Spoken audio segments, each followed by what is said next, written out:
Welcome guys, आपका फिर से स्वागत है एक नई क्लास के साथ। और जैसे कि आप यहाँ पर देख सकते हो, आज हम लेकर आए हैं ऑब्जेक्टिव क्वेश्चंस, जो कि याद रखिएगा आरजीसी क्लासेस के द्वारा कंडक्ट किया गया था एक फाइनल टेस्ट। तो उन्हीं क्वेश्चन के बारे में यहाँ पर हम डिस्कस करने वाले हैं। याद रखिएगा, क्वेश्चन आपको चाहे कहीं से भी मिले, कोई कोचिंग से मिले, किसी के बंदे के मिले, मतलब आपके ही क्लासमेट के मिले, या फिर किसी अदर इंस्टीट्यूट के मिले, उनसे आपको कोई मतलब नहीं होना चाहिए। आपको केवल अपनी पढ़ाई पर फोकस करना चाहिए। और याद रखिएगा, जितने भी अच्छे क्वेश्चंस हैं उनको आपको कवर करना चाहिए, क्योंकि याद रखिए जब भी आप मान लीजिए किसी वैकेंसी की तैयारी करते हो, किसी भी इंट्रेंस एग्जाम की तैयारी करते हो, तो वो सबसे ज़्यादा ज़रूरी होता है कि किस टाइप से क्वेश्चंस उसमें पूछे जा रहे हैं। ठीक है, तो इसलिए याद रखिए, आप बेशक थ्योरी पढ़िए, ये से कोई मना नहीं कर रहा है, लेकिन केवल थ्योरी पढ़ोगे तो ये गलत बात है। अगर आप थ्योरी पढ़ रहे हो तो इसके साथ साथ आपको ऑब्जेक्टिव भी करना पड़ेगा, तभी आपका सिलेक्शन श्योर होगा। ठीक है, पढ़ते सभी है, लेकिन याद रखिएगा थ्योरी के साथ आपको ऑब्जेक्टिव भी करने ज़रूरी होते हैं। ठीक है, जिससे कि आपको ये पता चल जाता है कि कहाँ से क्वेश्चंस पूछे आते हैं, किस टाइप से क्वेश्चंस पूछे गए हैं। और याद रखिएगा, अगर मान लीजिए आप किसी भी वैकेंसी की तैयारी कर रहे हो, तो उसके ओल्ड पेपर भी आपको एक बार ज़रूर देख लेना चाहिए। क्यों? क्योंकि इनसे भी आपको पता चल जाता है कि किस टाइप से और कौन से टॉपिक से क्वेश्चंस पूछे आते हैं। ठीक है, तो ये थी बेसिक जानकारी। तो चलिए क्लास को स्टार्ट करते हैं बिना कोई टाइम वेस्ट किए हुए। तो आज का जो हमारा फर्स्ट क्वेश्चन है, लेक्टोमीटर में निशान लगे होते हैं। तो याद रखिए, लेक्टोमीटर है जिससे आप रीडिंग्स लेते हो। आपको पता है कि दूध का अपेक्षित घनत्व किसके द्वारा ज्ञात किया जाता है? लेक्टोमीटर के द्वारा। अब आपके सामने ऑप्शन है 0 से 40, 1 से 60, 0 से 60 या फिर 10 से 40। तो ये बताइए कि जो लेक्टोमीटर पर जो रीडिंग्स होती है ये कितनी होती है, कितनी अंकित होती है। याद रखिए, ये क्वेश्चन आपको एग्जाम में पूछा जा चुका है, तो काफ़ी अच्छा क्वेश्चन है ये। तो यहाँ पर मैं आपको क्लियर कर देता हूँ कि लेक्टोमीटर का प्रयोग याद रखिए दूध का अपेक्षित घनत्व मापने के लिए। किसके लिए? अपेक्षित घनत्व मापने के लिए। इसके साथ साथ कई बार आपको पूछ लिया जाता है कि दूध की शुद्धता मापने के लिए किसका प्रयोग किया जाता है, किस इंस्ट्रूमेंट का प्रयोग किया जाता है, तो वो भी याद रखिएगा लेक्टोमीटर का प्रयोग ही किया जाता है। मतलब दूध की शुद्धता ज्ञात करने के लिए लेक्टोमीटर का प्रयोग किया जाता है, याद रखिएगा। और इस पर जो याद रखिएगा निशान होते हैं, मतलब अंक लिखे होते हैं, वो कितने होते हैं? 0 से 40 होते हैं। ये कई बार आपको मैं क्लियर करा चुका हूँ, फिर भी याद रखिएगा 0 से 40 होते हैं। एक और होता है रिफ्रैक्टोमीटर, नाम तो सुना ही होगा रिफ्रैक्टोमीटर, जिसका प्रयोग हम याद रखिएगा गन्ने में किया जाता है, मतलब शुगर केन में करते हैं। शुगर केन में जब वो मैच्योर हो जाता है, उसमें मैच्योरिटी आ जाती है, परिपक्वता आ जाती है, तो इसकी हम जांच करने के लिए क्या करते हैं? रिफ्रैक्टोमीटर का प्रयोग किया जाता है, जिसे आप हैंड रिफ्रैक्टोमीटर भी बोलते हो या फिर रिफ्रैक्टोमीटर बोलते हो, जिसका प्रयोग याद रखिए टीएसएस को कैलकुलेट करने के लिए किया जाता है। टीएसएस का मतलब होता है टोटल सोल्यूबल सॉलिड, और इस टीएसएस के माध्यम से ही पता लगाया जाता है कि गन्ना मैच्योर हो चुका है या फिर नहीं हुआ है। ठीक है, तो याद रखिएगा रिफ्रैक्टोमीटर का प्रयोग किसके लिए किया जाता है? टीएसएस ज्ञात करने के लिए किया जाता है। टीएसएस की फुल फॉर्म क्या होती है? टोटल सोल्यूबल सॉलिड, कुल घुलनशील ठोस पदार्थ। इससे क्या ज्ञात किया जाता है रिफ्रैक्टोमीटर से? परिपक्वता। किसकी परिपक्वता? गन्ने की परिपक्वता।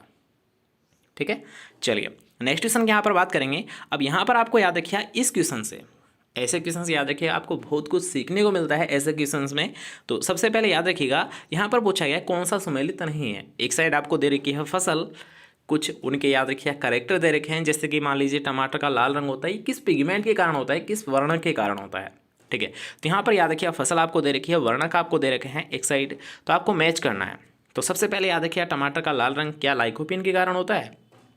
प्याज का काला रंग क्या क्यूरेसेटिन के कारण होता है? गाजर का नारंगी रंग क्या एंथोसाइनिन के द्वारा होता है? या फिर मिर्च में तरपापन क्या कैप्सेथीन के द्वारा होता है? तो वैसे तो यहाँ पर थोड़ा सा मिसप्रिंट हो चुका है ये क्वेश्चन, तो इसको हम करेक्शन कर लेते हैं। यहाँ पर पूछा गया था मिसप्रिंट कौन सा है, मतलब मिसमैच कौन सा है, गलत मैच कौन सा किया गया है। तो यहाँ पर याद रखिए, टमाटर का लाल रंग लाइकोपीन के कारण होता है, बिल्कुल राइट पॉइंट है। इसका जो लाइकोपीन के लिए जो तापमान की आवश्यकता होती है वो चाहिए 21 से 23 डिग्री सेंटीग्रेड तापमान। लेकिन नेक्स्ट क्वेश्चन की यहाँ पर बात करेंगे, प्याज का काला रंग, तो ये गलत मैच है, क्योंकि याद रखिए क्यूरेसिटिन के कारण तो प्याज का येलो कलर होता है, पीला कलर होता है। किसका वाला? प्याज का कौन सा कलर होता है? पीला कलर होता है, येलो कलर होता है। तो यहाँ पर आपको मिसमैच दिया गया है, मतलब ये गलत है, फर्स्ट वाला सही है। थर्ड पॉइंट को देखते हैं, क्या नारंगी रंग एंथोसाइनिन के कारण होता है? बिल्कुल हो सकता है, आपने देखा होगा, याद रखिएगा नारंगी रंग है ये एंथोसाइनिन के द्वारा होता है, और पीला रंग है ये केरोटीन के कारण होता है। ठीक है, तो ये सही है। लेकिन याद रखिए फोर्थ भी यहाँ पर गलत है। क्योंकि यहाँ पर पूछा गया है कि मिर्च में चरपरापन। तो चरपरापन याद रखिएगा या फिर चरपराहट होती है, ये कैप्सेथीन के द्वारा नहीं होती। कैप्सेथीन के द्वारा तो मिर्च का लाल रंग होता है। ये जो वर्णक यहाँ पर लिखा गया है ये तो लाल रंग का वर्णक होता है। मिर्च में जो लाल रंग होता है वो कैप्सेथीन के कारण होता है, जबकि चरपरापन तो कैप्सेसीन के कारण होता है। याद रखना, लास्ट वर्ड पर फोकस करना कि कैप्सेथीन के कारण लाल रंग होता है मिर्च का, लेकिन मिर्च का जो चरपरापन होता है वो तीखापन होता है, वो होता है कैप्सेसीन के कारण। सीन जब भी तीखा लगता है तो सीसी की आवाज़ आती है, उसी से याद रखिएगा कि तीखापन होता है ये कैप्सेसीन के कारण होता है और लाल रंग होता है ये कैप्सेथीन के कारण होता है। याद रहिएगा। चलिए नेक्स्ट क्वेश्चन की यहाँ पर बात करेंगे कि निम्न में से कौन सा सही सुमेलित नहीं है। तो यहाँ पर याद रखिएगा, अगर हम बात करते हैं सूरजमुखी, एक साइड आपको फसल दे रखी है, एक साइड आपको लिखा गया है तेल की मात्रा, तो साथ साथ कमेंट करते चलना इनमें से कौन सा मिसमैच है। क्या सूरजमुखी में 40 से 50% तेल पाया जाता है, ऑयल कंटेंट पाया जाता है। मूंगफली में 44 से 47%, तिल में 46 से 52% और सोयाबीन में 42 से 44%। यहाँ पर मिसमैच कौन सा है तो आपने शायद पहचान लिया होगा, जो फोर्थ है ये मिसमैच है। मतलब इसका राइट आंसर क्या होगा, थर्ड ऑप्शन का फोर्थ। अब वो कैसे, इसको भी हम जान लेते हैं, क्योंकि याद रखिए सोयाबीन में अगर हम बात करेंगे ऑयल कंटेंट की, तो ऑयल कंटेंट इसमें 20% ही होता है। कितना होता है इसमें, 20% ही होता है। लेकिन अगर हम बात करते हैं 42 से 44, तो ये क्या होता है, याद रखिए इसमें प्रोटीन कंटेंट होता है। मतलब प्रोटीन की मात्रा होती है सोयाबीन में 40 से अबाव पाई जाती है। लेकिन अगर हम बात करेंगे तेल की मात्रा, ऑयल कंटेंट की मात्रा, तो वो केवल 20% होता है। ठीक है, बाकी सब यहाँ पर करेक्ट आपको दे रखे हैं। जैसे कि सूरजमुखी में तेल की मात्रा 40 से 50% होती है, मूंगफली में 44 से 47% होती है और तिल में 46 से 52% ऑयल कंटेंट तेल की मात्रा पाई जाती है। याद रहेगा। चलिए नेक्स्ट क्वेश्चन की यहाँ पर बात करेंगे, अब जिसमें आपको पूछा गया है राजस्थान में सर्वाधिक दुग्ध उत्पादक जिला कौन सा है। तो याद रखिएगा, सबसे पहले तो आपको ये पता होना चाहिए कि राजस्थान में सबसे ज़्यादा दूध कहाँ पर पैदा किया जाता है, बताइए। मतलब उत्पादन कहाँ पर होता है। उत्पादक जिला आपको पूछा गया, क्या धौलपुर है, क्या अलवर है, क्या जयपुर है, क्या दौसा है। तो याद रखिएगा, अगर आपको पूछा था राजस्थान में सर्वाधिक दुग्ध उत्पादक जिला, तो वो होता है जयपुर होता है। ठीक है, क्योंकि यहाँ पर सबसे ज़्यादा पॉपुलेशंस है।